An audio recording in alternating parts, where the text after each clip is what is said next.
逼到埋嚟啦，咁點樣處理咧？好啦，咁就埋身咧喺詠春裏面咧個打法就頭先用個直撐佢啦，跟住埋身咧個腿法要留意啦。我哋可以咧用個拳用個掌，你截咗嗰啲拳先嘅，你一錘打埋截咗先，係嘛？第二下立手落腳，好啦，我唔理佢打邊邊嘅錘過嚟㗎，呢邊好一樣，呢邊好一樣，打踢。記得隻腳咧，呢度咧係落橫，即係佢關節嘅呢度落。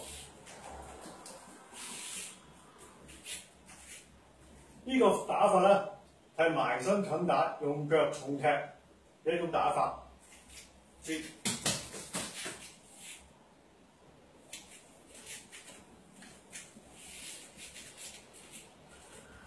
如果佢呢邊一樣打呢邊。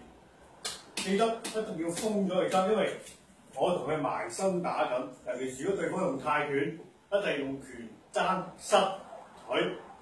埋身打嗰時咧，佢一定係用拳踭同埋膝㗎，所以第一時間封咗佢嘅踭位，踭位即係封呢個位，封咗呢個位，喺佢難以平衡嘅話咧，佢好難起膝頭哥去頂你啊！佢一錘打埋嚟，再打埋嚟嗰時候封咗佢，一落手。隻腳就要落，就踢佢軟腳，最開隻腳或者最埋呢隻腳都得。